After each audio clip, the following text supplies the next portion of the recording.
Ma femme infidèle m'a dit que seul son avocat traiterait avec moi. Alors, je l'ai rencontré. Quand j'ai confirmé que j'étais son mari, il s'est levé, les mains tremblantes. Excusez-moi, je dois appeler le juge, tout de suite. Tu as de la chance que je te prévienne, ne serait-ce qu'un peu, a-t-elle marmonné, en forçant une autre robe dans sa valise, avec le cintre encore attaché. Son parfum étouffait l'air, comme si elle avait quelque chose à prouver. J'ai déjà perdu assez d'années, avec tout ça. Je n'ai pas répondu. J'ai simplement regardé, avec la cuillère à la main, et le bol de flocons d'avoine, qui refroidissait. Le tintement des cintres résonnait, comme de légers coups de feu.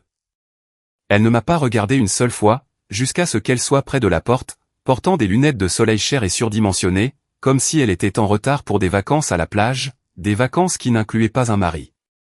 Nous avons terminé, a-t-elle dit sèchement, en ajustant son sac à main. Tu auras des nouvelles de mon avocat. J'aurais pu rire. Peut-être que je l'aurais fait, si je n'avais pas dépassé depuis si longtemps le stade, où ces mots avaient de l'importance. J'ai simplement hoché la tête. Elle a penché la tête, et m'a offert ce demi-sourire condescendant, qu'elle réservait aux vendeurs et aux serveurs. À partir de maintenant, seul mon avocat s'occupera de toi. Compris? Elle a souri d'un air suffisant, comme si elle venait de remporter une vente aux enchères silencieuse. La porte s'est fermée, avec un clic luxueux. Elle n'a même pas demandé si j'allais bien. Elle n'a pas posé de questions sur le chien, qui, soit dit en passant, était blotti sous la table, parce qu'elle avait donné un coup de pied dans sa gamelle d'eau, lors de sa petite crise de colère, un peu plus tôt. Elle n'a pas demandé de nouvelles du sous-sol, qu'elle avait inondé le mois dernier, en démarrant accidentellement une machine à laver, avec une évacuation bouchée, pour ensuite me blâmer, pour la plomberie. Je n'ai pas nettoyé l'eau. Je l'ai laissée telle quelle, parce que ce soir, il n'était pas question de passer la serpillière. Ce soir-là, j'ai ouvert le coffre-fort dans le garage, mais pas le grand, celui où nous gardons les documents. Tout le monde connaît le coffre ignifuge, avec les passeports et les polices d'assurance. Non, celui-ci se trouvait derrière le panneau perforé, caché derrière 3 fausses têtes de vis, et une batterie de perceuses usées, qui servait de fausses serrures. À l'intérieur, il y avait un dossier en cuir poussiéreux, marqué d'initiales dorées en relief, et une étiquette sur la tranche, qui indiquait l'imprévu matrimonial. La révision 3C, mise à jour pour la dernière fois, il y a des années. Je l'avais relue une fois par an, depuis lors. Elle n'a jamais demandé ce que je faisais dans la vie. Non, elle supposait vraiment qu'il s'agissait de saisie de données glorifiées. Elle ne savait pas ce que les multiples accords de confidentialité signifiaient réellement. Elle pensait qu'une fiducie n'était que la version pour riches d'un testament. Son monde se résumait aux dégustations de vin, aux pilates, et aux discussions de groupe avec d'autres épouses, qui qualifiaient leur mari de bruit de fond. Quand j'ai essayé de lui montrer quelque chose, une fois, il y a des années, une note de mon avocat, qu'elle avait ouverte par accident, elle l'a jetée à la poubelle, et a dit « Tu es ennuyeux, quand tu essaies de paraître important. » Alors, j'ai arrêté de lui montrer des choses, mais j'ai tout gardé. Vers minuit, j'avais ouvert le dossier, à l'onglet 7. La clause avait un titre ennuyeux, clause d'exception exécutive, immunité du signataire. Mais le contenu, disons simplement, qu'il s'agissait d'un piège intelligent, relié à notre contrat de mariage, et lié à une phrase spécifique. À partir de maintenant, seul mon avocat s'occupera de toi. Prononcé en présence d'un tiers, ou enregistré par une surveillance passive. Eh bien, la caméra de la cuisine fonctionne parfaitement. Elle pensait juste que je l'avais débranchée, parce que la petite lumière rouge était éteinte.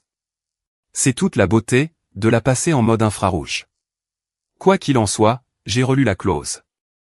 Ensuite, j'ai faxé un formulaire unique à mon conseil successoral, accompagné d'une date et d'un mot-clé.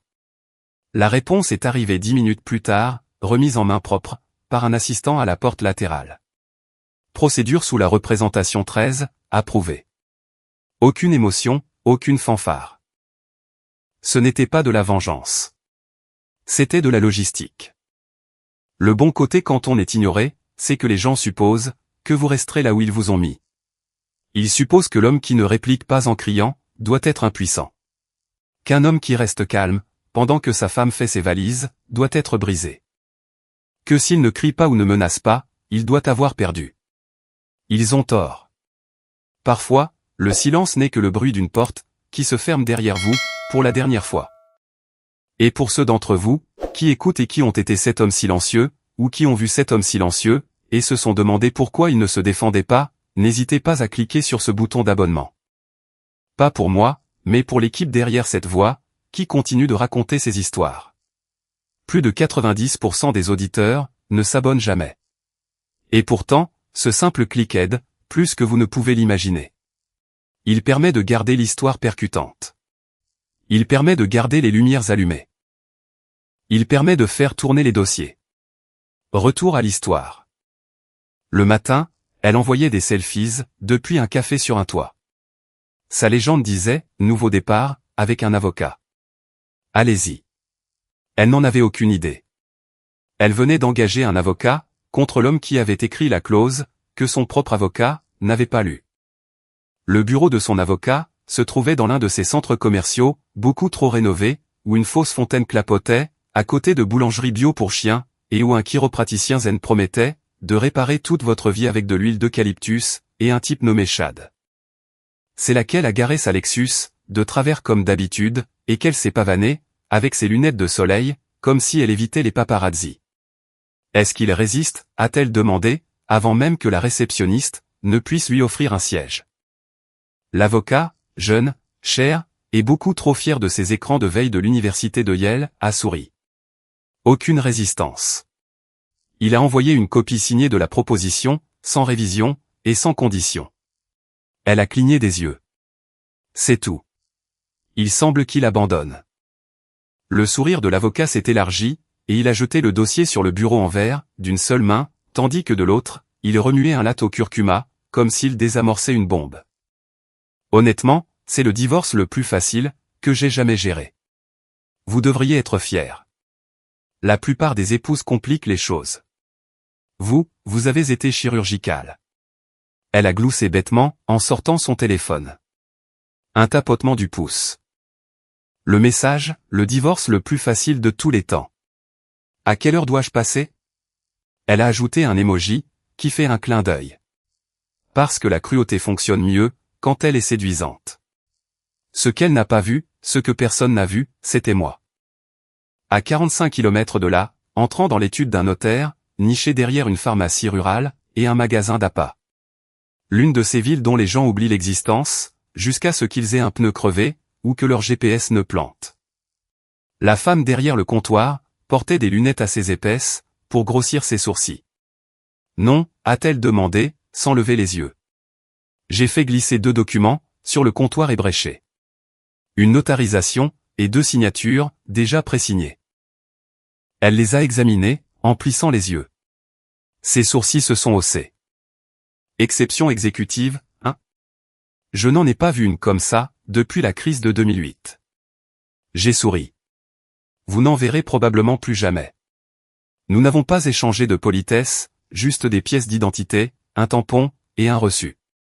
Mais avant de me rendre les documents, elle a fait une pause. Êtes-vous sûr qu'elle a signé l'original? Oh, oui, ai-je dit. Elle ne savait simplement pas ce qu'elle signait. Non, vraiment. C'est la particularité des contrats post-nuptiaux. La plupart des gens pensent qu'ils ne concernent que les actifs, mais si vous êtes prudent, si vous êtes méthodique, ils peuvent aussi agir comme des capteurs de pression, ou des pièges juridiques. Et la version qu'elle a signée, en 2020. Celle-ci comportait une petite clause, très discrète à la page 16, en police de taille 9, camouflée entre 2 sections, portant sur la distribution des fiducies irrévocables, et des sociétés familiales à responsabilité limitée. Elle stipulait simplement, en cas de délégation totale, de toute communication matrimoniale à une représentation légale externe, et de l'enregistrement vérifié de ladite déclaration, le sous-signé renonce par la présente, à toute objection permanente concernant la modification exécutive des entités financières énumérées, au cours du processus de dissolution. Traduit, cela donnait, si jamais elle disait, seul mon avocat s'occupera de toi. Et que je l'avais sur cassette, ce qui était le cas. Alors, j'avais carte blanche, pour commencer à réarranger l'échiquier, pendant qu'elle pensait gagner.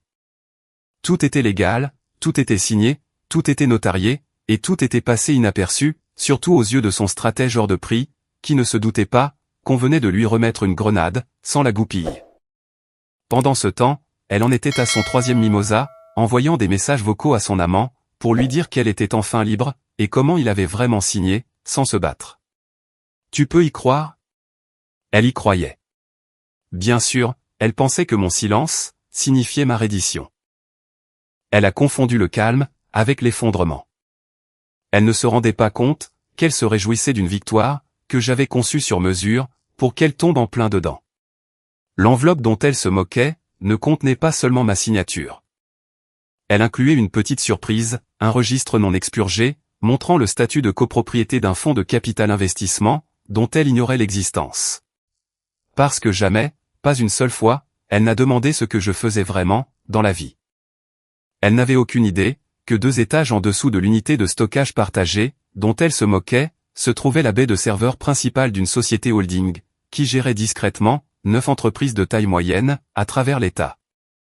Elle n'avait aucune idée qu'en signant ce contrat post-nuptial, et en déclenchant la clause 7, elle avait effectivement renoncé à tout droit de contester la façon dont les entreprises sous cette égide pouvaient être réaffectées, vendues ou dissoutes. Et maintenant qu'elle avait engagé un avocat, tout ce que j'avais à faire, c'était de les laisser venir à moi, car sur le papier, elle divorçait d'un petit monsieur doux et insignifiant, à la laine de flocons d'avoine. Dans la pratique, elle venait de déclarer la guerre à l'homme qui détenait sa pension, l'autorisation de privilège, pour son luxueux condo, et plus amusant encore, les droits d'appellation, de la start-up de son amant. Mais, elle n'allait pas encore découvrir tout cela. D'abord, il fallait qu'elle se sente en sécurité. Laissons-la profiter des retombées de sa victoire imaginaire. Laissons-la rire avec l'homme qui avait été tellement plus ambitieux. Laissons-la envoyer des textos à ses amis, du genre « Honnêtement, je me sens mal pour lui. Il sera perdu sans moi. » Car rien ne construit un effondrement mieux qu'une fausse confiance. Et, elle était absolument en train de s'y noyer. Elle aimait imaginer que je vivais dans un triste petit appartement avec des lumières clignotantes, l'une de ces tanières d'hommes divorcés, avec une chaise pliante, des dîners au micro-ondes, et un exemplaire corné du magazine Men's Health, de 2003. Elle a même plaisanté à ce sujet, lors d'un brunch avec ses amis, un jour. Une conversation surprise, grâce à un enregistrement qu'elles m'ont fait suivre. Je parie qu'il vit dans un endroit, avec un tapis qui sent la vieille soupe. Elle a ri. Le pauvre. Je devrais lui envoyer une bougie. Elle ne savait pas que je n'avais jamais quitté notre quartier, pas même notre code postal. J'avais juste déménagé à 10 minutes vers l'est, derrière une rangée de vieux entrepôts en briques. La plupart d'entre eux étaient convertis en loft branchés, en salle de sport chère, ou en laboratoire de travail collaboratif créatif, qui vendait du café infusé à froid, au gramme près. Mais niché entre eux, se trouvait un bâtiment de 3 étages, avec du lierre descendant sur un côté, et un auvent en métal rouillé, qui n'avait pas été touché depuis l'administration Clinton. Au-dessus des portes en verre, gravées dans la pierre calcaire altérée, se trouvaient 6 lettres. Barney, le nom de jeune fille de ma mère. Elle pensait que ce n'était qu'un vieil entrepôt. Ça ne l'était pas. Je suis entré. Le hall sentait le cuir, le cèdre, et le genre de cire pour meubles, que seules les personnes qui se soucient encore de la présentation, utilisent. 2 hommes attendaient. L'un portait un costume gris, avec une épinglette de revers en or. L'autre, en costume bleu marine foncé et cravate rouge, feuilletait un dossier de papier manille, comme s'il le lisait depuis des années. Celui avec l'épinglette s'est levé le premier. « Monsieur Langston », a-t-il dit, en me tendant la main. « Je suis heureux que vous ayez pu venir. Tout est en place. » L'homme au dossier a hoché la tête, et a ajouté « La clause 7 est toujours active. » Le président a confirmé. Les dépôts initiaux sont antérieurs à sa délégation. Il m'a tendu un document d'une seule page. Il ne contenait que 3 phrases, mais elles changeaient tout. « Je suppose, a-t-il dit, que vous aimeriez procéder. » J'ai regardé le papier. Je n'ai pas souri. Je n'ai pas hoché la tête, comme un personnage dramatique dans un film de procès. J'ai simplement dit « oui ». Et à ce moment-là, le compte à rebours a commencé. Vous voyez, ce qu'elle n'a jamais demandé, ce qu'elle ne s'est jamais souciée de demander, c'est pourquoi le contrat de mariage, qu'elle avait signé en 2016, avait été restructuré à peine 2 mois, après les funérailles de mon père. Elle pensait que c'était dû à une paranoïa liée au chagrin, quelque chose que son thérapeute appelait probablement un mécanisme de contrôle et d'adaptation. Mais, mon père n'a pas seulement laissé une maison et quelques obligations. Il a laissé un mécanisme qui m'obligeait à prendre le contrôle légal de la Fondation Barnet, avant mes 43 ans, sous peine de perdre ma part. Ce que j'ai fait, discrètement, sans lui dire. Et une fois le contrat post-nuptial déclenché, la clause 7 pour être exact, cela liait sa position dans le divorce, non seulement à notre mariage, mais aux performances de 3 des fonds nourriciers de la Fondation. Ce qui signifiait que si elle essayait de se désengager uniquement par le biais d'une représentation légale, sans communication directe, cela déclencherait une clause de délégation, une clause qui m'accordait une autorité autonome, sur la façon dont ses actions et redevances rattachées étaient gérées. Départ, qu'elle ignorait avoir, parce qu'elle n'avait jamais prêté attention à l'expression fiducie aveugle. Elle pensait que c'était quelque chose que je disais, pour paraître intelligent. Le juge dans la pièce, l'homme avec l'épinglette, n'était pas là juste pour la cérémonie.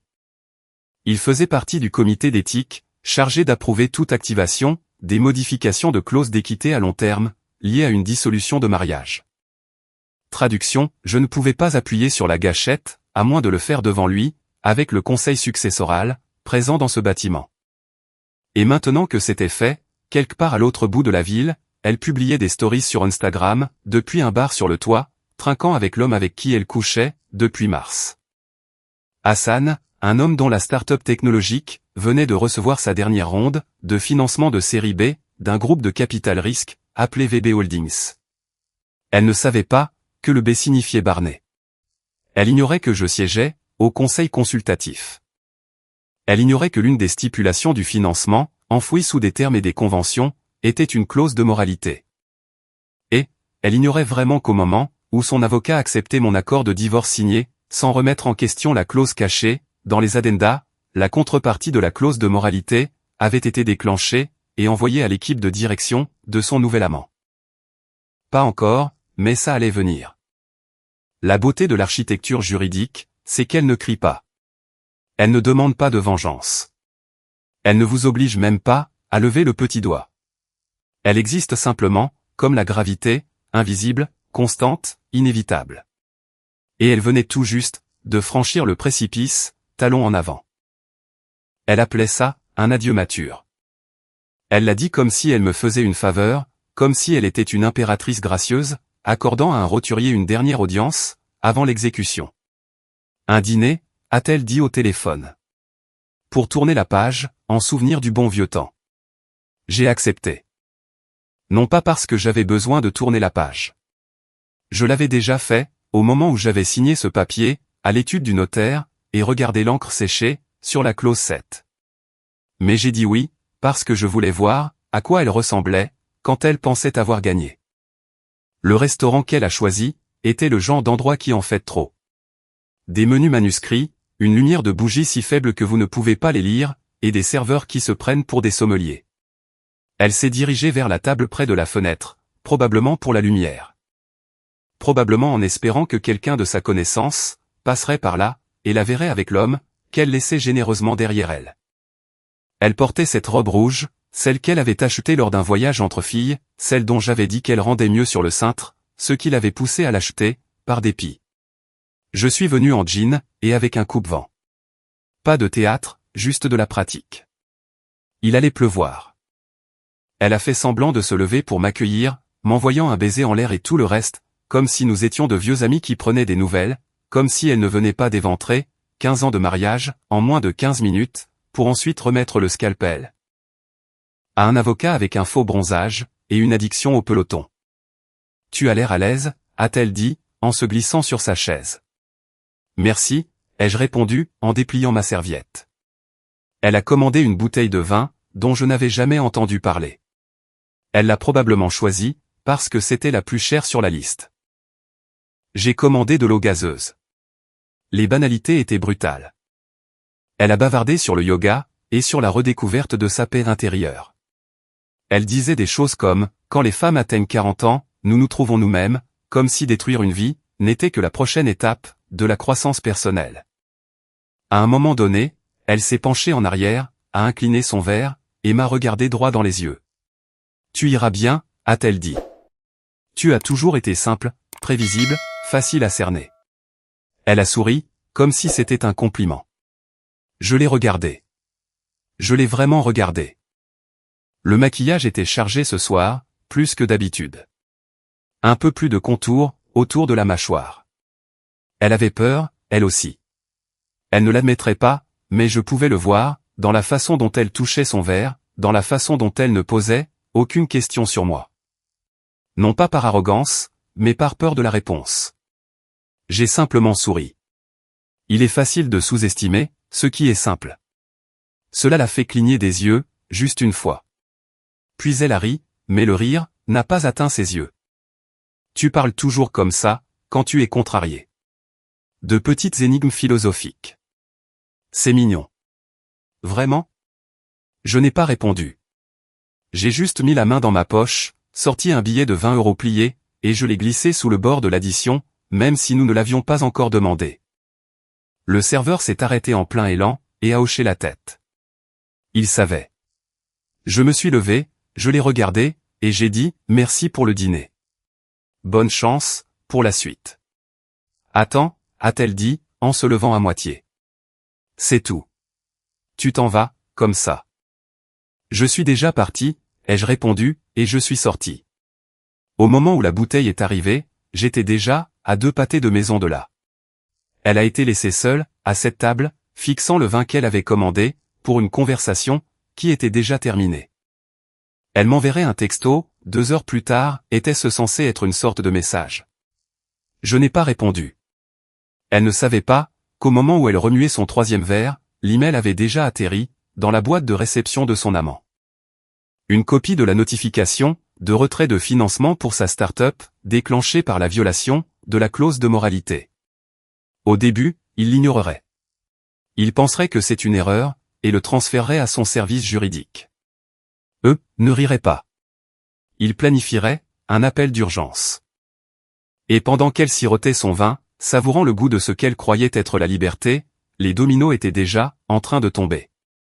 Un siège au conseil d'administration, une fiducie, une clause à la fois. Parce qu'être simple, ce n'est pas être stupide. C'est juste être efficace. Il ne l'a pas ouverte, tout de suite. L'enveloppe est arrivée par coursier, sans marque, sans adresse de retour.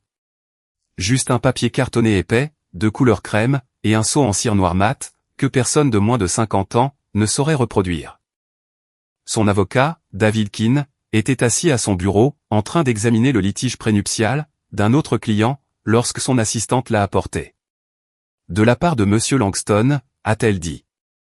Il a froncé les sourcils. Les papiers du divorce avaient déjà été déposés et signés. Que restait-il? Mais la curiosité l'emporte toujours sur la prudence, chez les hommes comme Keane. Il a brisé le sceau, ouvert l'enveloppe, et fait glisser les documents à l'intérieur. Puis, il a arrêté de parler, pendant 45 secondes d'affilée. Il n'a pas bougé, n'a pas cligné des yeux. Le silence était assez épais, pour être bu. Ses yeux ont scanné la page de garde, une nouvelle fois. Langston Capital Holdings LLC, fondé en 2013. Fondateur principal, Marcus Langston. Actionnaire majoritaire à 74%, mandataire fiduciaire désigné, Marcus T. Langston, révocable uniquement en vertu de la clause 11, sous-section B. Il a tourné la page, vers le résumé de l'évaluation. Portefeuille d'actifs, 18,4 millions €. Actifs, propriété commerciale, 5, participation en capital risque, 11, gestion de fonds fiduciaires privés, 2, obligations municipales et résiduelles. Il a tourné la page, à nouveau. 6 juin, se trouvait le contrat post-nuptial, déposé et notarié en totale conformité, il y a 3 ans.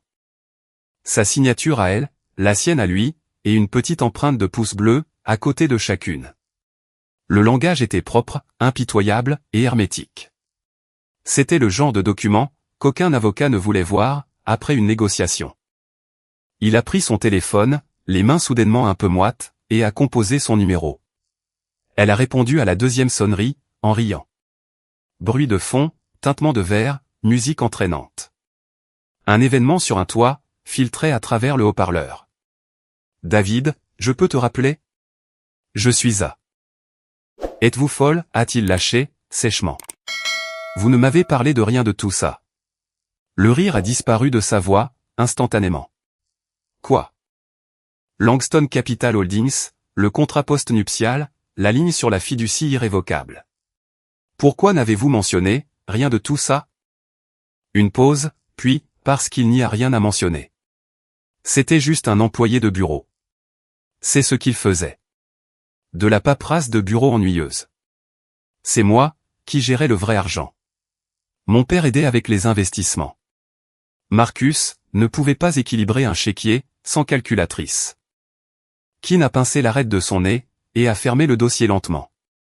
Non, il n'était pas employé de bureau. Pas le moins du monde. Il est le fondateur d'une société holding, évaluée à plus de 18 millions d'euros. Comprenez-vous ce que cela signifie? Elle s'est moquée. C'est impossible. S'il avait ce genre d'argent, pourquoi vivrait-il comme ça? Pourquoi conduirait-il cette triste Toyota, ou chercherait-il les liquidations? Il utilisait des coupons de réduction, David. La voix de Keane a baissé. Parce que les gens avec du vrai argent n'ont pas besoin de le prouver. Il a attendu, mais elle n'a pas parlé. La musique de fond a continué. Son silence a rampé, comme une corde mouillée. Vous ne vous êtes pas renseigné sur lui, du tout, n'est-ce pas, a-t-il demandé. Pas une seule fois, en 15 ans. Elle a finalement retrouvé sa voix, basse et tendue. Vous aviez dit qu'il n'y avait aucune complication. Vous aviez dit que ce serait facile. J'ai dit ça, sur la base de ce que vous m'avez donné. Vous l'avez présenté comme un idiot inoffensif. Vous ne m'avez pas parlé du dossier, du notaire, des clauses, des sièges au conseil d'administration. Vous m'avez laissé marcher là-dedans, à l'aveuglette. À l'aveuglette, a-t-elle craqué. Ce n'est pas moi qui fouille dans la paperasse, comme si. Ce n'est pas de la paperasse. Il l'a coupé. C'est de l'infrastructure. Cet homme a construit plus de protection, dans tout cela, que la plupart des politiciens. Il s'est adossé à sa chaise, a expiré lentement, et a fixé le dossier, comme s'il risquait d'exploser. Je pensais que nous volions des bonbons à un idiot, a-t-il marmonné. Elle n'a pas répondu. L'appel s'est terminé, sans un mot de plus. Il a fixé l'enveloppe, pendant un long moment. Puis, il a tendu la main vers l'alcool fort, qu'il gardait dans le tiroir du bas. Du scotch, quelque chose de cher, le genre qu'il réservait d'habitude, pour les victoires lors de règlements à l'amiable. Sauf que ça n'avait pas le goût d'une victoire. C'était comme marcher sur une scène, et réaliser trop tard, que vous n'êtes pas le metteur en scène. Vous êtes la chute de la blague. Et elle, qui avait toujours pensé l'avoir enroulé, autour de son doigt parfaitement manucuré, venait de réaliser que l'homme dont elle s'était moquée, qu'elle avait ignoré et rejeté, n'était jamais resté immobile. Il s'était positionné silencieusement, méthodiquement, et maintenant, il était trop loin, pour être atteint. Elle s'est présentée avec 15 minutes d'avance, pensant que cela lui donnerait, le dessus. Il attendait déjà à l'intérieur. L'ascenseur s'est ouvert sur un hall, qu'elle ne reconnaissait pas. Des sols en béton poli, des accessoires en acier noir, des panneaux en verre dépoli, avec des LED intégrés. Tout n'était qu'élégance stérile, argent discret, le genre d'endroit où les gens signaient des décisions, à 7 chiffres, autour d'un latte, sans jamais élever la voix. Ses talons ont claqué comme des coups de feu sur le sol, pendant que la réceptionniste l'a guidée dans un couloir en verre. Elle a essayé de ne pas rester bouche bée, mais elle ne s'attendait pas à ça. Pas de sa part. Pas ici. La réceptionniste a ouvert la porte d'un bureau d'angle, donnant sur les toits de la ville, a laissé 2 tasses de café sur une table noire mate, et s'est évanouie comme de la fumée. Il se tenait près de la fenêtre, sans cravate, les manches retroussées jusqu'aux avant-bras. Silencieux. Marcus, a-t-elle dit. Je vois. J'ai essayé de te joindre. Je l'ai remarqué, a-t-il répondu, sans se retourner. Elle est entrée, a posé son sac en cuir sur la table, avec plus de force que nécessaire, et ne s'est pas assise. Quel est cet endroit? Mon bureau. Ce ne peut pas être ton bureau. Ça l'est, depuis 2018. Elle a croisé les bras. Je veux renégocier l'accord. Il s'est retourné, s'est assis lentement, a pris sa tasse, et a bu une gorgée. L'accord que tu as insisté pour traiter, uniquement par l'intermédiaire de ton avocat. C'était avant que je sache que tu cachais des actifs. Avant que je sache pour la fiducie, pour Langston Capital. Tu as menti. Il a haussé un sourcil. Je t'ai donné l'accès. Tu l'as refusé, à plusieurs reprises. Tu savais que je n'y comprenais rien. Je t'ai demandé une fois, a-t-il dit calmement, si tu voulais en savoir plus, sur mon travail. Tu as ri, tu as dit que tu t'ennuyais, rien qu'à entendre les mots architecture de conformité. Alors j'ai arrêté de te le proposer. Tu m'as manipulé. Il a fait glisser un dossier sur la table. Sa signature sur chaque page, son empreinte digitale, aussi. Tu as signé de ton plein gré, à 2 reprises. Une fois chez le notaire, une fois via DocuSign. La deuxième comportait la page 6. Elle a regardé le dossier. Qu'est-ce qu'il y a sur la page 6, bordel? Lila. Sa main a plané, puis est retombée. Elle a hésité. Elle a pris le document, et l'a feuilleté rapidement. Page 6. Le jargon juridique était dense, mais une seule clause était surlignée en jaune. Elle l'a lu une fois, puis encore. Sa bouche s'est ouverte, puis s'est refermée. Tu ne m'as donné le contrôle sur rien. Non, l'a-t-il corrigé doucement.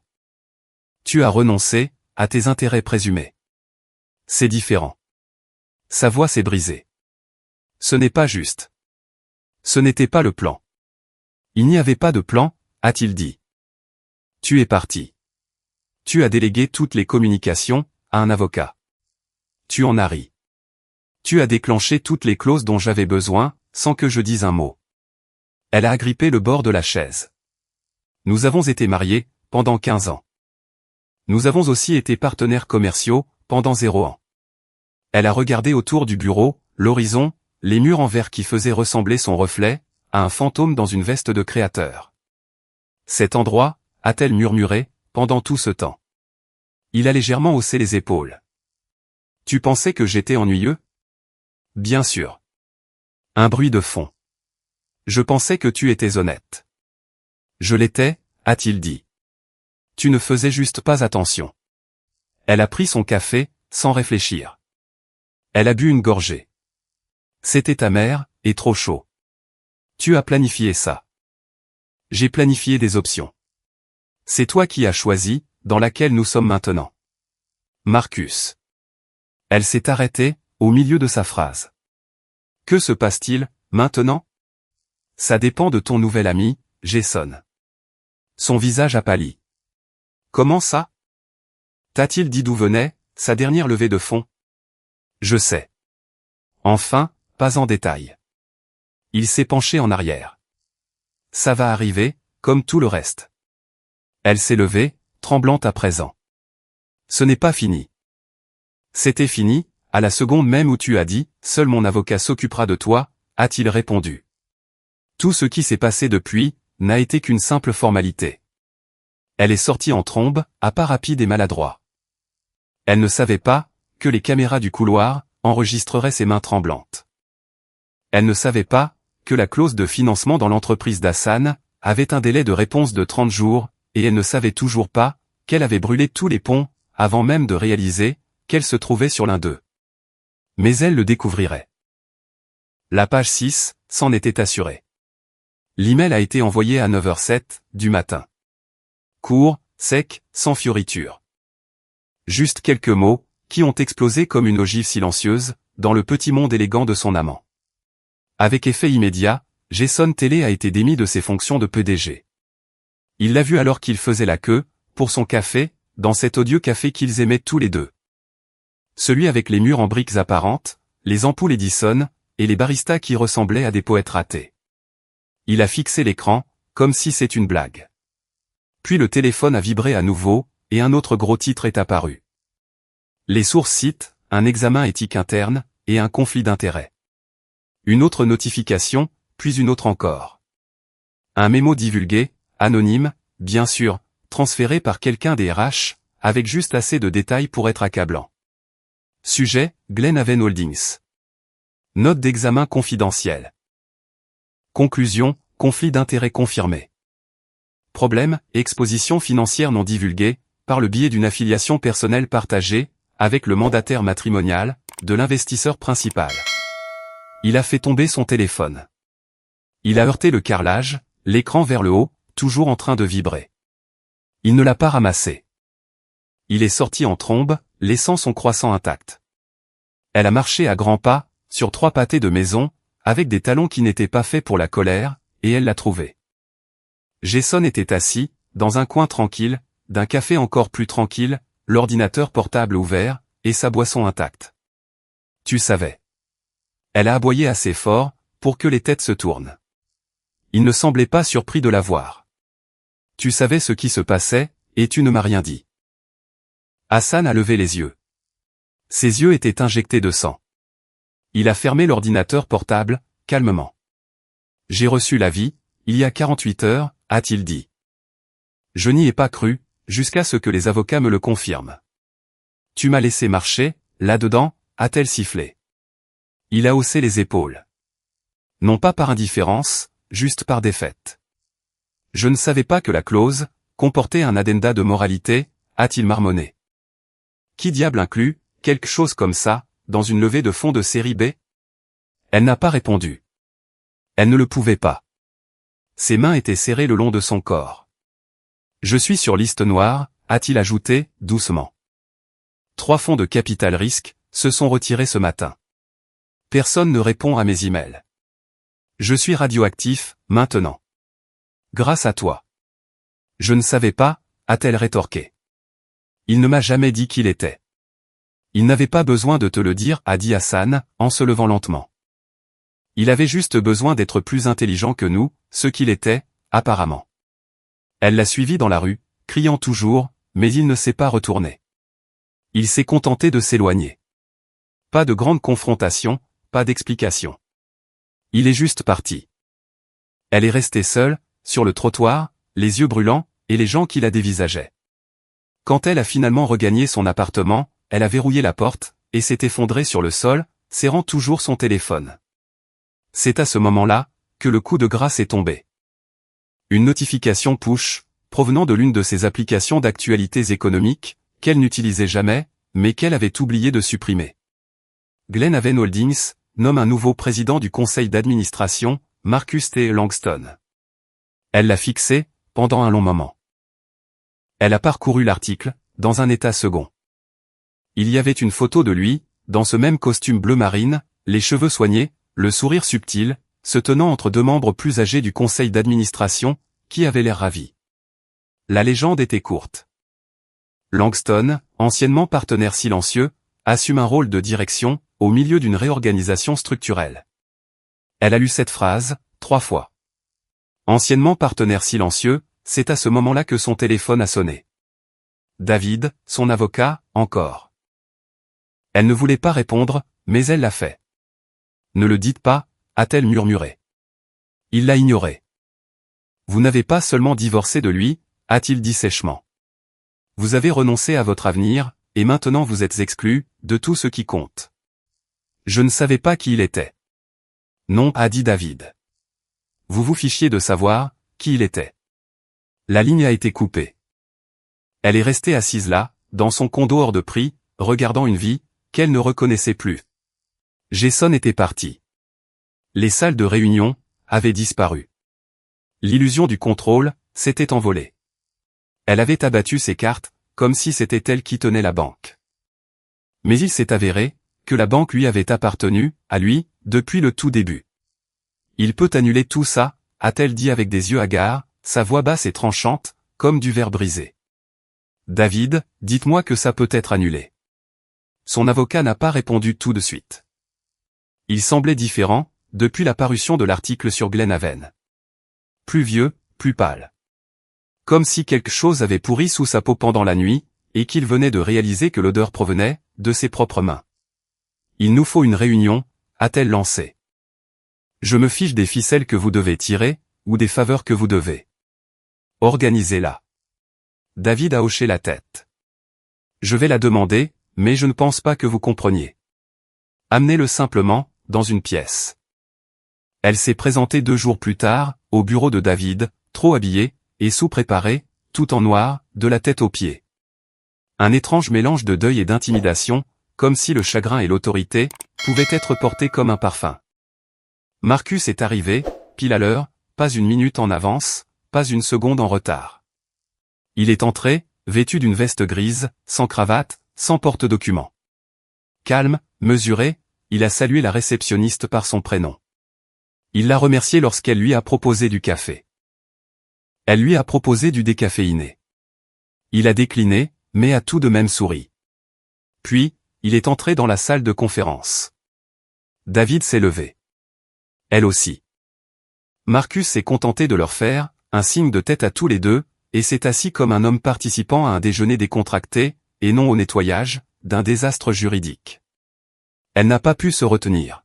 « Tu m'as tendu un piège », a-t-elle sifflé. « Tu as planifié tout ça ?» J'ai répondu, a-t-il dit simplement. « À quoi ?»« À tes choix. » Elle s'est tournée vers David. « Dites-lui ce dont nous avons besoin. Dites-lui que c'est allé, trop loin. » David s'est éclairci la gorge. Il semblait mal à l'aise, comme si la température de la pièce avait changé, et que personne d'autre ne l'avait remarqué. « Monsieur Langston, Marcus, puis-je vous demander, de me confirmer une chose ?» a-t-il demandé, la voix fragile. Marcus l'a regardé calmement.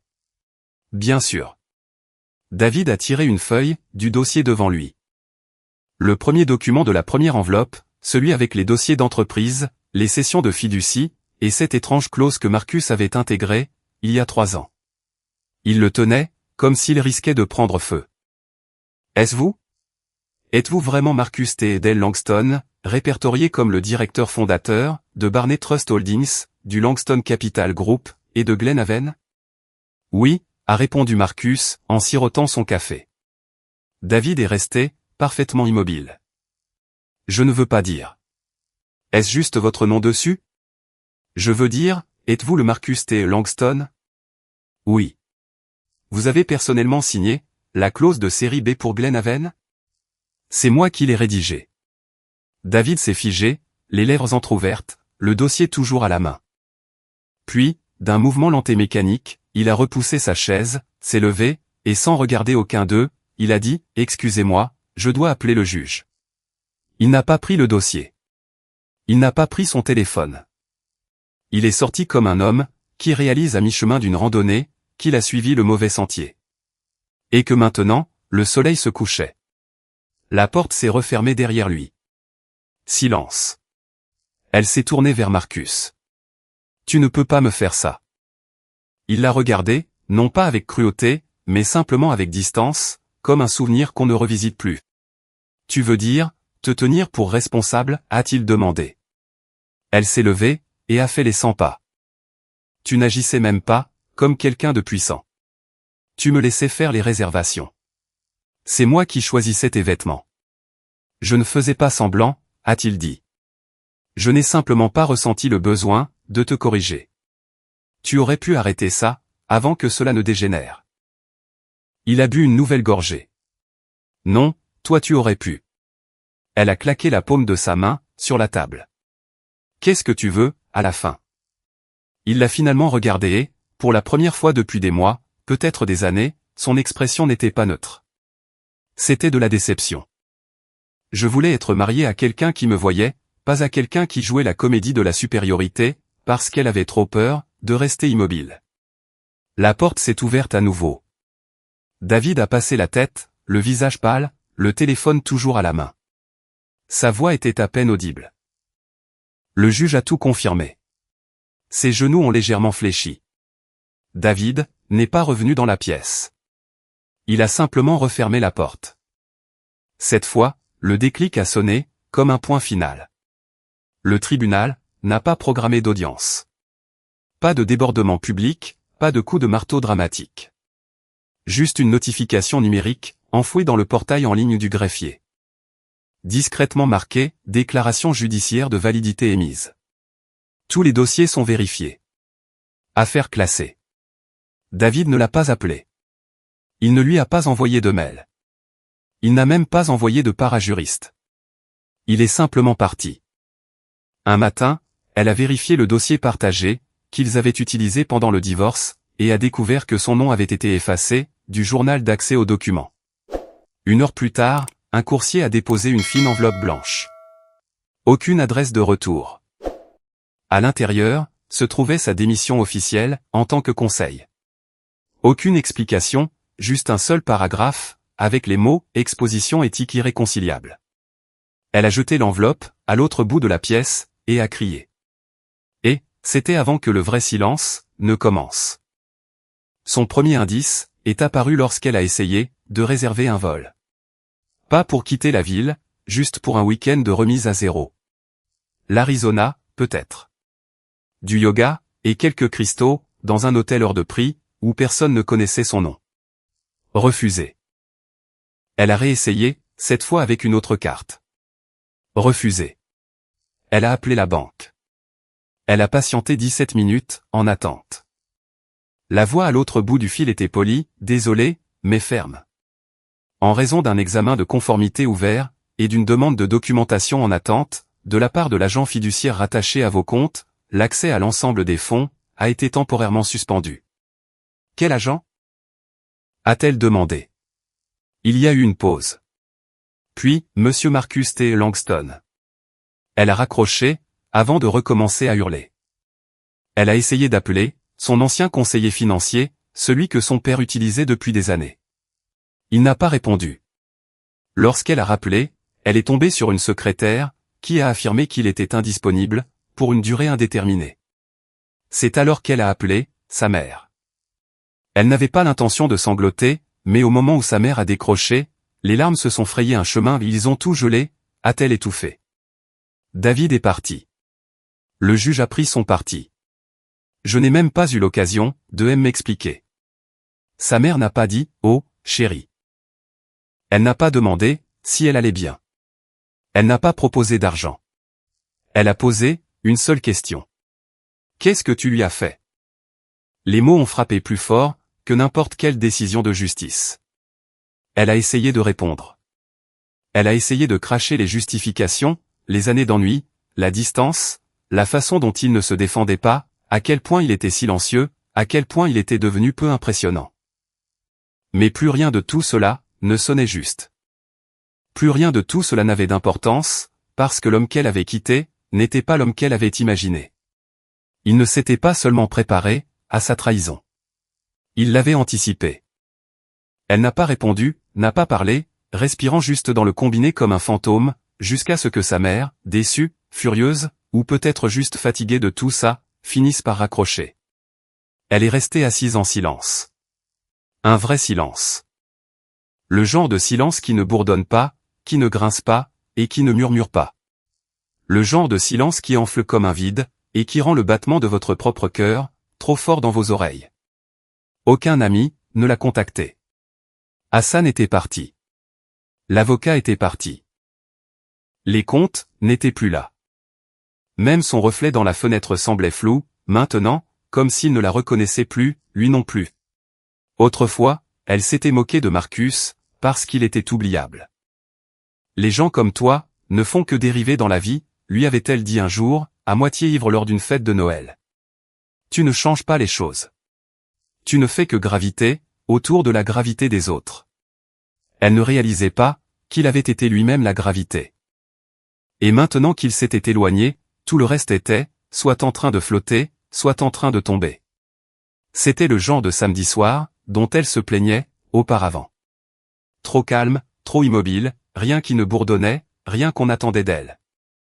Autrefois, elle remplissait ses vides avec des vernissages de galeries, des invitations au spa, des événements caritatifs. Des endroits où elle pouvait jouer activement, à être importante pendant 2 heures, et boire quelque chose de sec, tout en balançant les noms de gens qu'elle connaissait à peine. Maintenant, à présent, elle était seule sur son canapé d'emprunt, pieds nus, dans un pantalon de yoga qu'elle n'avait pas porté pour faire du yoga depuis 3 ans. Le condo paraissait plus grand qu'il ne devrait l'être, creux, comme si quelqu'un avait déménagé et emporté le son avec lui. Elle s'est versé un verre de merlot, a allumé la télé, pas même pour regarder, juste pour avoir du bruit, un confort de fond, une distraction face à ce silence. Mais la chaîne s'était mise par défaut sur la diffusion publique locale. Un événement de gala Une sorte de bal financier. La caméra a balayé la pièce. Des politiciens, des PDG, des juges en smoking, leurs épouses en robe à paillettes, polis, courtois, parfaits. Elle a fait un geste pour changer de chaîne, et puis, elle a entendu son nom. Son pouce s'est figé, au-dessus de la télécommande. Le présentateur a parlé, clairement, le discours principal de ce soir sera prononcé par Marcus Langston, le nouveau président du conseil d'administration de Glenhaven Holdings, et le directeur nouvellement nommé de la Fondation Barney. La salle, à l'écran, a explosé en applaudissements. Elle l'a regardé fixement. Marcus s'est avancé vers le podium, dans un costume bleu nuit impeccable, parfaitement taillé sur mesure. Pas de tape à accent grave-l'œil, juste de la prestance. Il n'a pas fait signe de la main, il n'a pas souri. Il a juste posé ses notes, ajusté le microphone, et a commencé.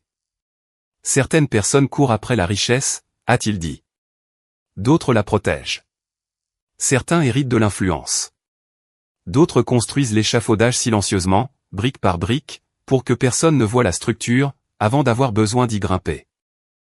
Il a fait une pause, et a regardé la foule. J'ai découvert que les personnes les plus sous-estimées ne sont pas celles qui parlent fort, ni celles qui sont visibles. Ce sont celles qui ne bronchent pas quand vous essayez de les détruire. Celles qui sourient quand vous leur enlevez quelque chose, parce qu'elles savent qu'elles peuvent tout reprendre. Sa poitrine s'est serrée. Elle s'est rapprochée de l'écran. Derrière Marcus se trouvait le juge. Son juge, le même homme dont les yeux n'avaient jamais croisé les siens, lors de la brève audience. À gauche de la scène, hochant poliment la tête, se trouvait le nouveau PDG de Glenhaven, le remplaçant d'Hassan.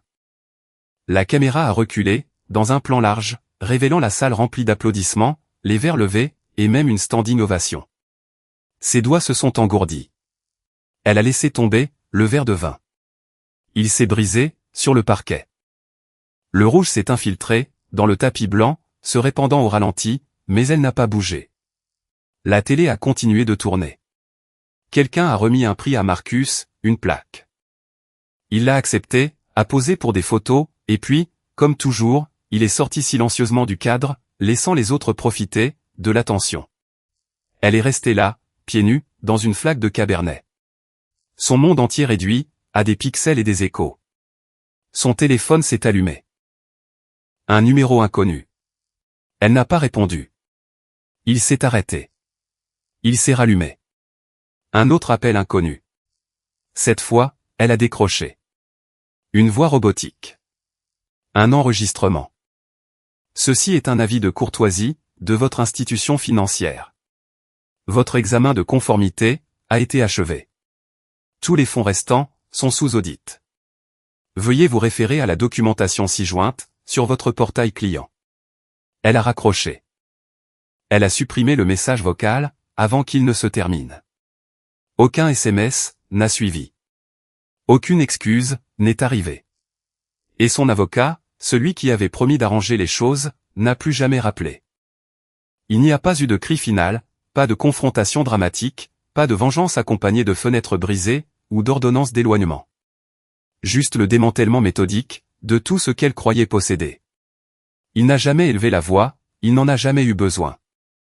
Il a simplement attendu qu'elle marche elle-même jusqu'au bord du précipice, puis il s'est assuré que la gravité fasse le reste.